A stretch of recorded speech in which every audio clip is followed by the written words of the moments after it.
Welcome back to For the Record. I'm your host, Justin Allen Rose, and for the next few episodes, your 7 News team is covering state legislative races right here in southwest Oklahoma. The first one up is the race for House District 63, which covers a lot of ground. Walters, Chattanooga, parts of Lawton, and even Frederick and Tipton are all located within it. For this race, Republican incumbent Trey Caldwell is going up against Democrat Shakira Smith. I spoke with both candidates about education, health care, the idea for more tax cuts in Oklahoma, and much, much more. So here is my full conversation with Trey Caldwell. You can find my interview with Shakira Smith in the very next episode. Trey, you were first elected in 2018 to the House District 63. You have won some re-elections in between then and now. But for those who maybe have not heard of you just yet because this is their first time getting into politics, could you tell us a bit about yourself? Yeah, I'm fifth generation Oklahoman. Grew up right here east of Lawton. Born and raised. Family's been here since 1914, so a little over 100 years, 110 years this year that my family's been in the area. Background was in financial advisory, insurance, and farming before I got into the legislature. So that's a little bit about me. Married with 1 kid. Just had a baby girl 6 months ago. So why do you decide to keep running for House District 63? Is there unfinished business you feel like? I think one reason that I keep running for re-election is this is going into my 4th term that I'm running for now. Is just there's still more things to do.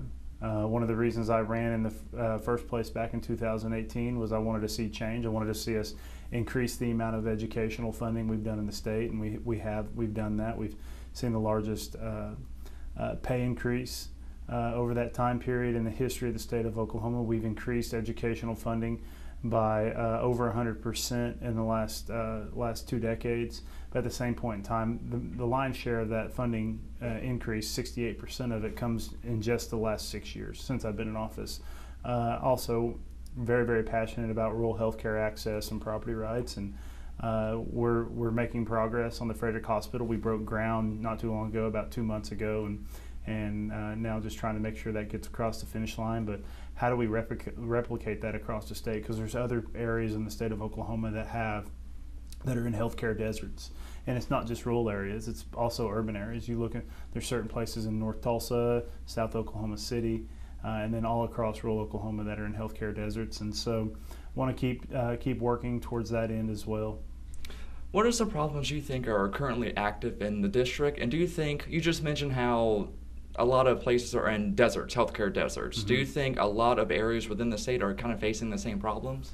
Yeah, so in the last 20 years, we've seen, I think, close to 20 rural hospitals shut down.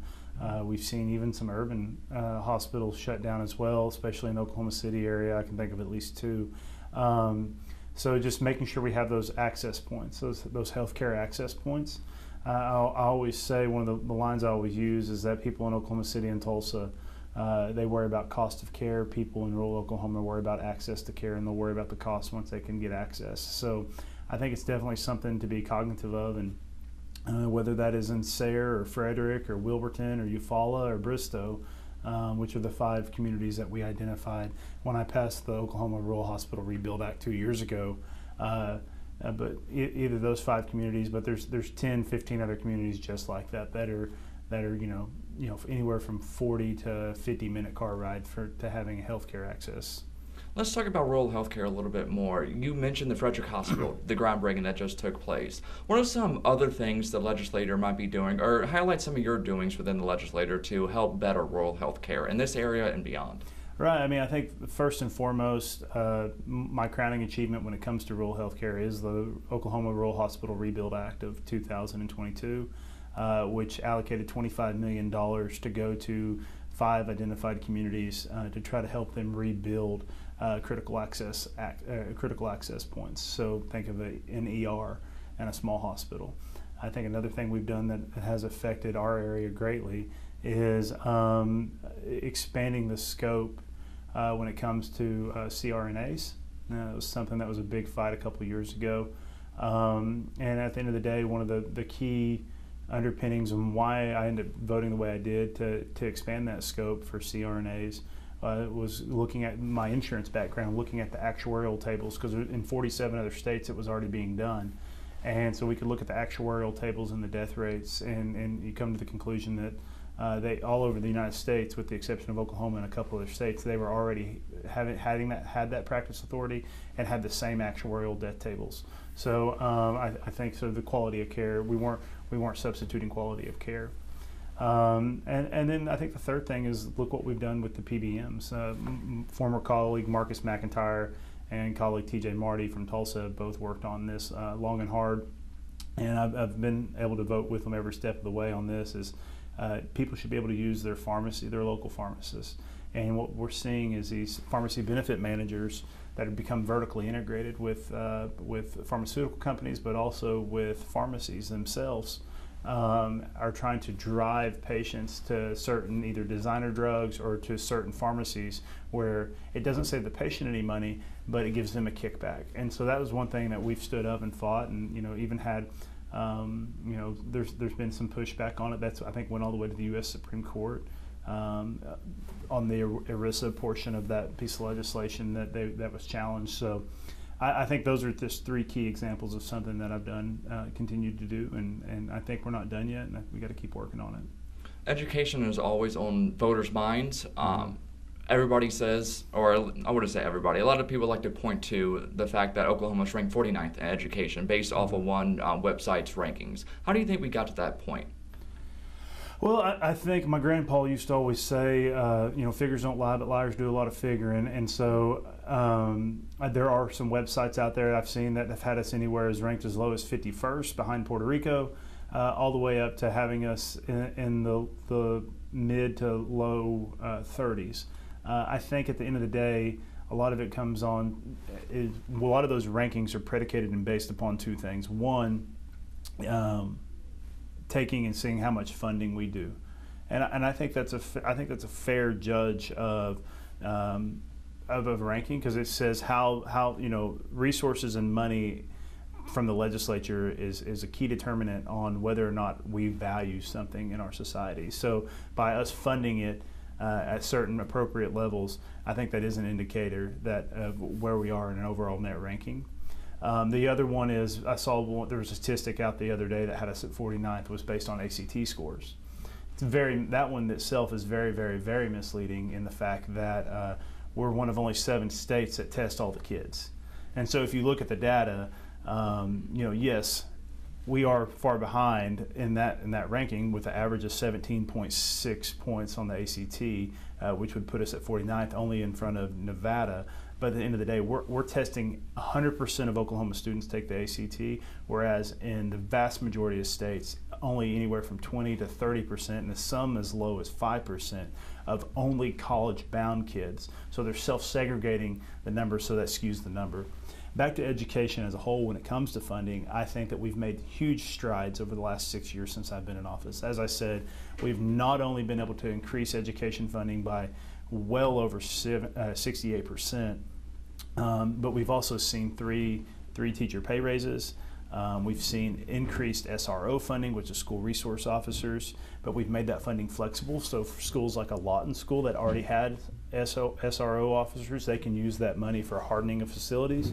But you could also, if you're a school like a Walters or a Frederick, if you wanted to partner with your local county or local police department, and you wanted to be able to get more bang for your buck and have an SRO on campus, you can partner with them. And it's just, there's a lot of different ways. Walters, for example, I think used it for ballistic glass in their windows. So we expanded that scope. That was an additional $150 million just for that sole purpose. But the thing I think I'm most proud of is the amount of teacher pay raises that we've done. We've increased educational funding over 100% in the last 2 decades. You mentioned a lot of good things the legislature has done for education. One of the worries that people have shared with us is still Ryan Walters. I know he's not in the legislature, but he's still, some worries that he brings some people. Do you share those worries at all? Yeah, I mean, I do. I think that at the end of the day, I acknowledge the fact that Superintendent Walters won the election, a statewide election, and the people of Oklahoma put him in there. There's no doubt about that. But I really do worry about the fact that the SDE, State Department of Education, is not doing the job it's supposed to do. And we're seeing that right now with they've lost close to 50% of their staff. And so what's happening now is over the last year we've lost that staff. We're starting to see the school districts not be able to get some of their grants. They're having a difficulty with just the functionality of what that department is supposed to be. It's the largest department. It's 51% of the state of Oklahoma's budget. Is we spend over 50% of our money as a state on education, and the state superintendent is supposed to administer that. So I really do worry about that from that aspect. You know, I know there's a plethora of investigations going on right now. The state legislature has one with the Legislative Office of Fiscal Oversight and Transparency, LOFT. That is only looking into the functionalities of the SDE when it comes to the money, how the money is being spent. Is the money being spent where it's supposed to be spent? Is it being spent in a timely manner? But I do know that there's other investigations going on, federal, state, county grand jury, I think last week I heard. So we'll let all that play out. We'll let we have a justice system for a reason. Everybody's innocent until they're proven guilty in this country. So I'll give him that benefit of the doubt. But yeah, I have huge concerns on the functionality of what SDE is doing. And I think one of the things that a lot of people worry about and are frustrated about is that he's never left campaign mode. He's still running for office. And it's at a certain point in time you have to say, okay, the campaign's over. It's time to do the job the people elected me to.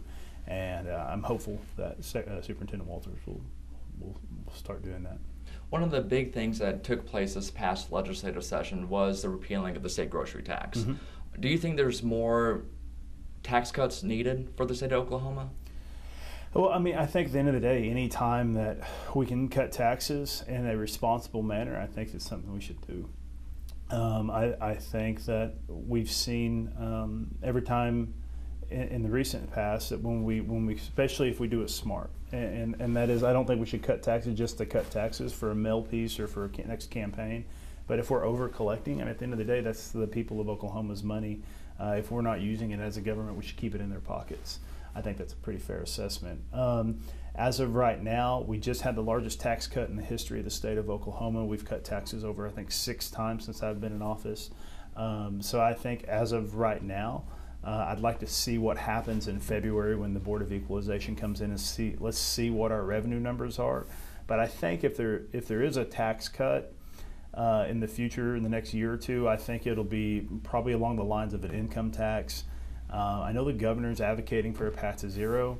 I think what we would more likely, I think the appetite in the legislature is to see tax reform, more flattening of the overall tax, bringing up, getting rid of all the bands, so eliminating the lower bands on the people that make the least amount of money in the state of Oklahoma, but then at the same point in time, getting rid of some of the exemptions. Right now there's over $800 million in exemptions. $800 million in state revenue of exemptions. I think that if we had something along the lines of flattening the overall tax and then getting rid of some of those exemptions, I think there could be an appetite in the legislature for something along that lines. That would be, if not close to net revenue neutral, but would probably be somewhere in the negative $400 million on net revenue. I think you could see the legislature have an appetite for that. The Fed's saying inflation is cooling, but people are still feeling that hurt anytime they go out to buy goods anywhere, it seems. Is there anything state legislatively can be done? Can anything be done at the state level to try to ease that burden of inflation? Yeah, I mean, this is one of the, I said this back in 2020 and 2021. The chickens are going to come home to roost, proverbially. I mean, anytime you print 30%, close to 30% of the money in existence, 30% of the money that our country has ever printed was printed in the last 4 years. So we're going to have an inflation.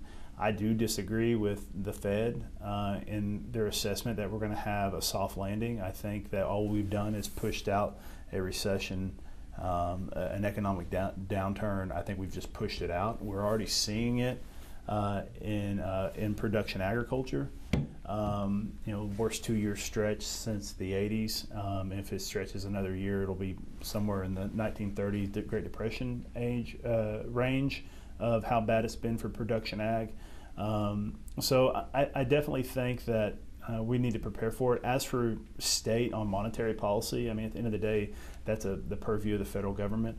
When it comes to federal monetary policy, there's not much we can do as a state. The things that we can do are things like the grocery tax. We're trying to put more of people's money back in their pockets, and I think that's something we've done as a legislature. Like I said, we've cut grocery tax, which is in and of itself a relatively regressive tax. So being able to cut it, I think is a good first step. As for other instances, again, trying to increase streamlines in governments, decrease bureaucratic cost of business, stuff of that nature, I think can all be small, easing things that we could do to combat the inflationary environment. What about businesses? What can be done to bring more businesses to the state of Oklahoma? Yeah, I think that we live in a global economy. We live in a world now where all the states are competing against each other, and cities are competing against cities, states are competing against states. So it's continuing to make sure the governor has a properly funded quick action closing fund. There's something that's, I can't talk about it, I'm under NDA right now, but there's probably going to be an announcement here in the next, 30 to 45 days of an expansion here in southwest Oklahoma, and that's something the governor's quick action closing fund helped us get over the top. And hey, we can, that's being able to be done without legislative action. The legislative action is that we fill up the fund every year to the tune of $20 million, where he can go in there and help recruit these businesses. We have a Department of Commerce. We reformed the Department of Commerce last year in a piece of legislation at the end of the session that bifurcated it to what they call EDGE and CORE. So CORE would be the core functions of commerce, trying to make people aware. The EDGE is more of the economic development side of it. And I know those guys, John Chaffee and Evan Brown, they're working very hard every single day trying to recruit businesses. I think we have a lot of things in the pipeline. But again, at the end of the day, you got to be competitive. But at the end of the day, you can put all the tax incentives, you can put all the one-time monies. We saw this with Tesla, we saw this with Panasonic, and we saw this with Samsung up there in Inola, south of Tulsa area. We can have the best tax incentive, the best monetary incentives to the companies, and we can still lose out on some of these. You got to create the underlying core fundamentals why the company wants to be here, and that is affordable electricity. Most of these industrials, these factories, they're heavily reliant on the cost of electricity. It's one of their business expenses, right up there with labor. So Oklahoma is great in that aspect, and so we're in the crossroads of the United States. We have access to I-44, I-40, and I-35 that can get you just about anywhere in the United States relatively easy. I think we need to reinforce successes. I think that was one of the things that we did with the PREP fund, which was $200 million that we spent in rural Oklahoma, trying to increase the shovel readiness of certain industrial parks across the state. I think we have a huge opportunity with Dallas growing so much in the Ardmore region. I think we continue to have the opportunities that we've had in the Great America Industrial Park in Inola, Catoosa area. I think right here in southwest Oklahoma, in Lawton and Altus, we've seen continued success. We've seen success in Burns Flat. So I just think we have to reinforce those successes and try to focus on what we do well, and that is we're one of the most affordable states to live in the United States of America. That's a fact.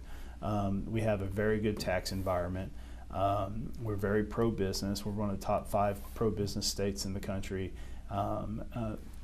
relatively compared to the rest of the country and the rest of the world. Land is relatively affordable here. And we have plenty of it, so you can build out instead of up, which ends up being cheaper. So we have a lot of things. We just have to basically go sell ourselves, and we've continued to do that and continue to try to grow. And again, I think it's when we want to focus on economic development, we want to focus on new dollars, new things like manufacturing. And not necessarily the service industry. We need service industry and stuff like that as well, but we want to bring outside dollars in. That's one thing that manufacturing does, is it brings money from around the United States and around the world in this global economy. It brings it and infuses it back into our local economy. So to continue to try to do that and push for those successes. All right, so winding down the interview now, negative partisanship, like is the idea of hating other people just because of their political party. Mm-hmm. Do you think that is affecting Oklahoma, either society or Oklahoma politics? Yeah, I mean, I think it's affected our country, our state as a whole. The body politic as a whole has been extremely.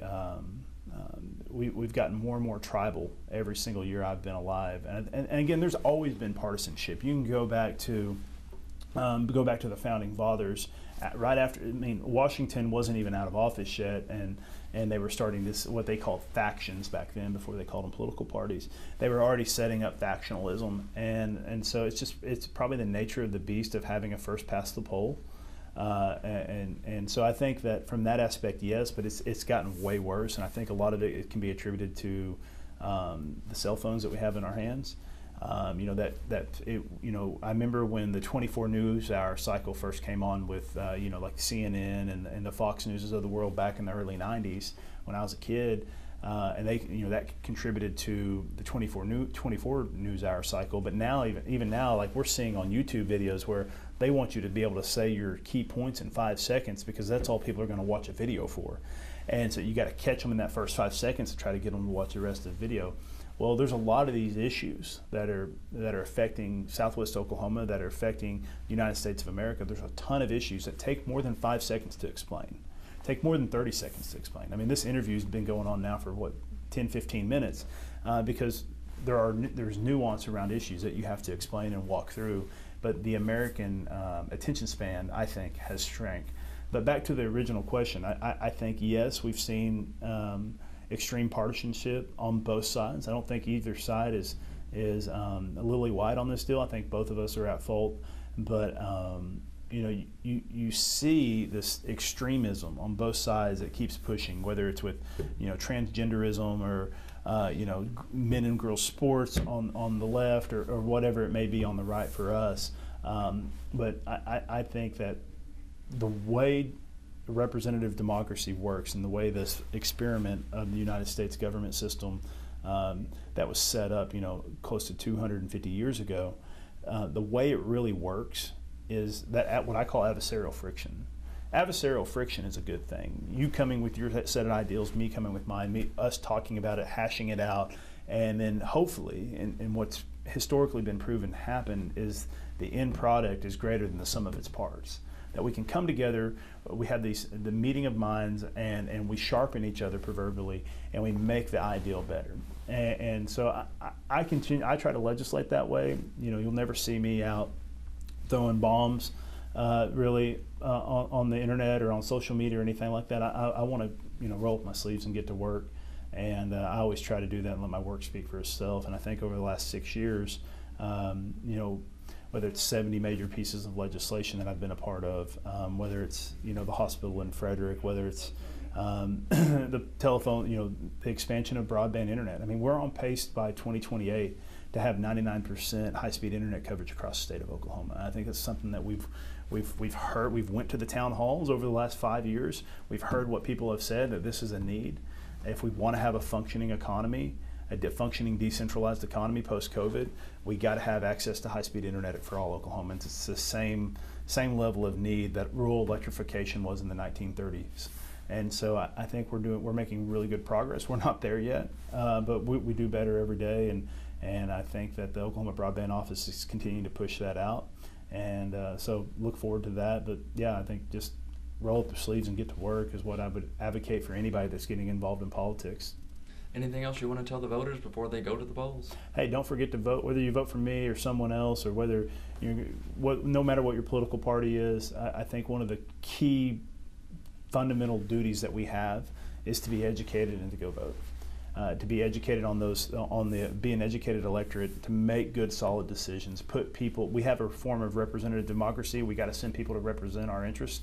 So do your research, and don't forget to go vote on November 5th. All right. Thank you, Representative Caldwell. Appreciate it. Appreciate you.